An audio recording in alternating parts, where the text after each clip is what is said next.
আসসালামু আলাইকুম প্রিয় বিশ্ববিদ্যালয়ে ভর্তি ইচ্ছুক শিক্ষার্থীরা, তোমরা অনেকেই জানতে চাচ্ছ যে ভাইয়া ঢাকা বিশ্ববিদ্যালয় বা অন্যান্য বিশ্ববিদ্যালয়ে যখন আমি ভর্তি পরীক্ষা দিব তখন সেই ভর্তি পরীক্ষায় বাংলা কোন কোন টপিক থেকে প্রশ্ন আসে।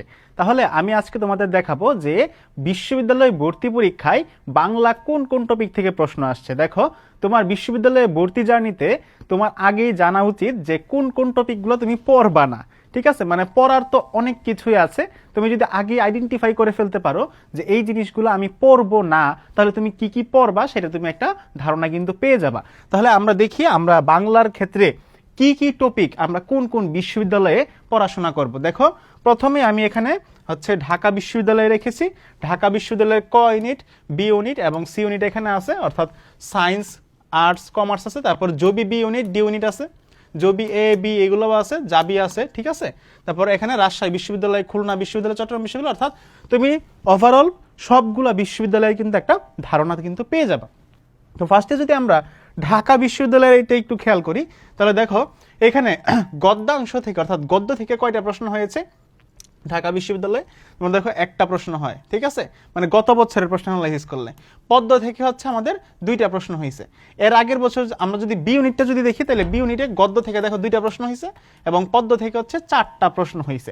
তাহলে এরকম এখানে আমরা টোটাল কত মার্ক পাইলাম? 6 মার্ক, অর্থাৎ 15-এর মধ্যে আমাদের এরকম 5-6 মার্ক কিন্তু এই গদ্য পদ্য থেকে কিন্তু প্রতি বছরই ঢাকা বিশ্ববিদ্যালয়ে প্রশ্ন হবে। তারপরে যদি আমরা একটু যাই, দেখো সহপাঠ, উপন্যাস এবং নাটক যেটা আছে সিরাজউল্লাহ এবং লাল সালু, সেখান থেকে দেখো বি ইউনিটে আমাদের কিন্তু দুইটা প্রশ্ন হয়েছে। ঠিক আছে, গত বছর বি ইউনিটে দুইটা প্রশ্ন হয়েছে, এর আগের বছর 3টা হয়েছে। এরকম প্রতি বছরই 2-3টা করে কিন্তু প্রশ্ন হচ্ছে। তারপরে যদি আমরা দেখি যে যুগ বিভাজন, ঠিক আছে, অর্থাৎ বাংলা যে প্রাচীন যুগ, মধ্যযুগ, আধুনিক যুগ, এই আধুনিক যুগ থেকে ঢাকা বিশ্ববিদ্যালয়ে কোনো প্রশ্ন না হলেও দেখো জাহাঙ্গীরনগর বিশ্ববিদ্যালয় থেকে কিন্তু এখানে প্রশ্ন আসছে। অর্থাৎ জাহাঙ্গীরনগর বিশ্ববিদ্যালয়ে যখন তুমি প্রশ্ন ভর্তি পরীক্ষা দিবা, তখন সেই ক্ষেত্রে কিন্তু তোমার এই যে বাংলার যুগ বিভাজন এটাও পড়তে হবে। কত সাল থেকে কত সাল প্রাচীন যুগ, কত সাল থেকে কত সালে মধ্যযুগ আছে, এগুলো দেখতে হবে। তারপর দেখো রাজশাহী বিশ্ববিদ্যালয়ে 3টা প্রশ্ন আসছে এই একটা টপিক থেকেই, যে প্রাচীন যুগ, আধুনিক যুগ, মধ্যযুগের সময়কালটা কত, ব্যক্তিকালটা কত, এটা থেকেই 3টা প্রশ্ন আসছে। ঠিক আছে, তারপর দেখো এখানে তোমার এটা হচ্ছে সায়েন্সের হাজী দানেশ হয়তো বা, হ্যাঁ এরকম হতে পারে। ওকে, তারপর দেখো এই যে ছদ্মনাম, মূল নাম এবং উপাধি, এটা থেকে ঢাকা বিশ্ববিদ্যালয়ে কোনো প্রশ্ন নাই, বাট রাজশাহী বিশ্ববিদ্যালয়ে একটা প্রশ্ন আছে। তারপর গানের রচয়িতা, বিখ্যাত পংক্তি থেকে কোনো প্রশ্ন নাই, বাট জাহাঙ্গীরনগর বিশ্ববিদ্যালয়ে একটা প্রশ্ন আছে। অর্থাৎ তোমার কিন্তু এখানে বাংলা সাহিত্যিক যে পার্টটা আছে, সাহিত্যের যে অংশটা আছে, সেটা কিন্তু জাহাঙ্গীরনগর বিশ্ববিদ্যালয়ের জন্য খুব বেশি ইম্পর্টেন্ট, বাট ঢাকা বিশ্ববিদ্যালয়ের জন্য খুব বেশি একটা ইম্পর্টেন্ট না। তারপরে এই যে পত্রপত্রিকা থেকে জাহাঙ্গীরনগর বিশ্ববিদ্যালয়ে একটা প্রশ্ন আসবে। বাংলা সাহিত্যের লেখক ও তাদের উপাধি, ছদ্মনাম, এখান থেকে ঢাবিতে কোনো প্রশ্ন আসবে না, বাট জাবিতে এই যে একটা প্রশ্ন আসবেই। পরবর্তীতে যদি আমরা গ্রামারের দিকে যাই, দেখো ভাষা, বাংলা ভাষা এবং ব্যাকরণ, ঢাকা বিশ্ববিদ্যালয়ে কোনো প্রশ্ন নাই, বাট জাহাঙ্গীরনগর বিশ্ববিদ্যালয়ে প্রশ্ন আছে। তারপর দেখো বাকযন্ত্র, ধ্বনি প্রকরণ, যুক্তবর্ণ, ঢাকা বিশ্ববিদ্যালয়ে সি ইউনিটে একটা প্রশ্ন আসছে, আর জাহাঙ্গীরনগর বিশ্ববিদ্যালয়ে ইউনিটে 2টা প্রশ্ন আসছে। সেম ভাবে তুমি যদি দেখো উচ্চারণ দেখো বি ইউনিটে কোনো প্রশ্ন নাই, দেখো বি ইউনিট একদম ফাঁকা, কোনো প্রশ্ন নাই, বাট আমাদের এখানে জবিতে আসছে এবং ক ইউনিট আসছে, ঢাকা বিশ্ববিদ্যালয় ক ইউনিট। আবার দেখো জাহাঙ্গীরনগর বিশ্ববিদ্যালয়ে এটা আসছে।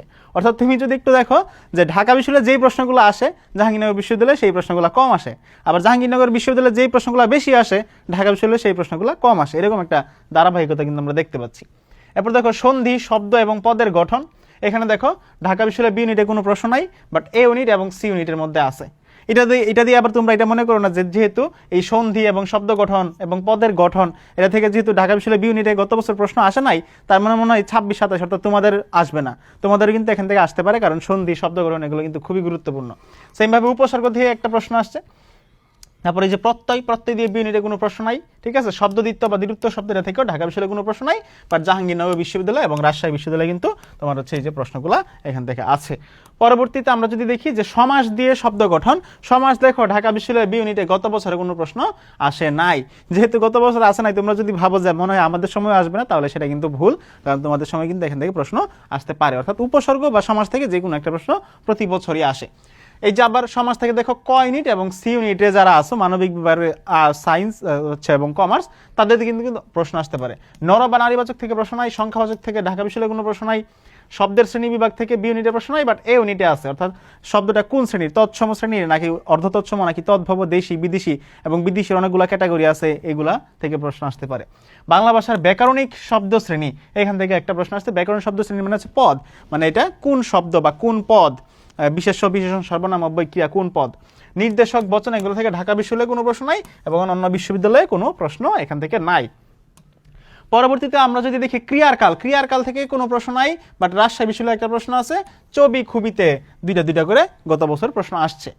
বাক্যের অংশ শ্রেণী বিভাগ, অর্থাৎ বাক্য থেকে ঢাকা বিশ্ববিদ্যালয়ে প্রশ্ন আছে, জবিতেও প্রশ্ন আছে। বাক্য তো তোমরা এইচএসসিতেও পড়ছো, আবার তোমরা এডমিশনেও পড়বা, সেই ক্ষেত্রে এখান থেকে কিন্তু প্রশ্ন থাকবেই।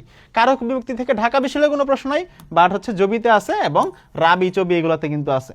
বানান প্রয়োগ অপপ্রয়োগ নত্যবিধান, ঢাকা বিশ্ববিদ্যালয়ে প্রশ্ন আছে, প্রশ্ন থাকবে এখান থেকে। বানান খুবই ইম্পর্টেন্ট, প্রতি বছরই থাকবে, তোমাদেরও থাকবে। তারপর দেখো এই যে জবি জাবি এগুলোতেও কিন্তু প্রশ্ন আছে। অভিধান তত্ত্ব একটা প্রশ্ন আছে, ঢাকা বিশ্ববিদ্যালয়ের সি ইউনিটে আছে। ছন্দ অলংকার থেকে খুব বেশি একটা ইম্পর্টেন্ট না, জাস্ট হচ্ছে একবার আসছে তোমার জাবিতে আসছে এবং আরেকবার হচ্ছে তোমার ইয়েতে আসছে, চবিতে আসছে, এগুলো একটু দেখবা। ওকে, এক কথায় প্রকাশ খুবই ইম্পর্টেন্ট মুখস্থ টপিক। এই যে ঢাকা বিশ্ববিদ্যালয় বি ইউনিটে প্রতি বছরে এখান থেকে প্রশ্ন আসবে। মুখস্থ টপিক আমরা 5টা টপিক পড়বো। এক কথায় প্রকাশ, বাগধারা, সমার্থক শব্দ, বিপরীত শব্দ, পারিভাষিক শব্দ, এই যে 5টা টপিক আছে, এই 5টা টপিক থেকে তোমাকে প্রতি বছরই কিন্তু ঢাকা বিশ্ববিদ্যালয় বি ইউনিটে তুমি প্রশ্ন পাবা। এই 5টা টপিক থেকে কমপক্ষে 3-4টা প্রশ্ন তুমি পাবা, অর্থাৎ তুমি 3-4 মার্ক এখান থেকে শিওর যে কমন পাচ্ছ।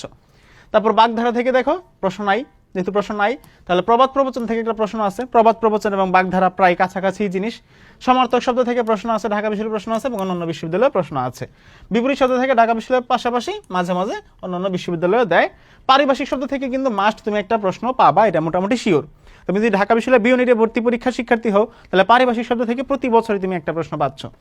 তারপর সমচ্চারিত শব্দ, ভিন্নাত্মক শব্দ এগুলো নাই, জ্যোতি চিহ্ন থেকে ঢাকা বিশ্ববিদ্যালয়ে আসতেছে না। শব্দ অর্থ থেকে ক ইউনিটে একটা প্রশ্ন আসছে, অনুবাদ থেকে কোনো প্রশ্ন আসতেছে না, অর্থাৎ অনুবাদ কিন্তু আবার রিটেনের মধ্যে আছে। আমরা যদি আবার রিটেনে যাই তাহলে সেই ক্ষেত্রে রিটেনে কিন্তু আমরা অনুবাদ থেকে প্রশ্ন দেখতে পাবো। পাশাপাশি যদি আমরা সারাংশ সারমর্ম দেখি, এগুলো তো আমাদের প্রশ্ন আসবে না, এমসিকিউ আসবে না, বাট এগুলো হচ্ছে আমাদের ঢাকা বিশ্ববিদ্যালয়ে রিটেন আসবে। ঠিক আছে, খুদে বার্তা, দিনলিপি এগুলো হচ্ছে আমাদের কিন্তু প্রশ্ন আসবে না। অর্থাৎ আমরা যদি এখানে দেখি যে কোন কোন টপিক থেকে আচ্ছা আমাদের কত নাম্বার আসছে, এগুলো আমরা এখান থেকে দেখতে পারবো, কাউন্ট করতে পারবো যে কোন কোন টপিক থেকে কত, কোন বিশ্ববিদ্যালয়ে কত মার্ক আসছে, এগুলো হচ্ছে আমরা এখান থেকে দেখতে পারবো। ঠিক আছে, তো তোমাদের জন্য সবার জন্য এই পিডিএফটা আমরা কমেন্ট বক্সে দিয়ে দিব, তোমরা সবাই এটা থেকে দেখে নিও যে তোমাদের হচ্ছে কোন কোন টপিকগুলো আসলে খুব জোর দিয়ে পড়তে হবে, এবং যেই বিশ্ববিদ্যালয় এক্সাম দিতে যাও সেই বিশ্ববিদ্যালয় এক্সাম দেওয়ার আগে তুমি জাস্ট এই চার্টটা একটু ভালোভাবে ফলো করে রাখবা, তাহলে হচ্ছে তুমি বুঝতে পারবে যে তোমার জন্য বাংলা ব্যাকরণে বা বাংলা ফার্স্ট পেপার তো সবাই পড়বা, বাংলা ব্যাকরণে কোন কোন টপিকগুলো পড়তে হবে। তো সবার সাথে দেখা হচ্ছে পরবর্তী কোনো ভিডিওতে। সবাই ভালো থেকো, সুস্থ থেকো, আসসালামু আলাইকুম।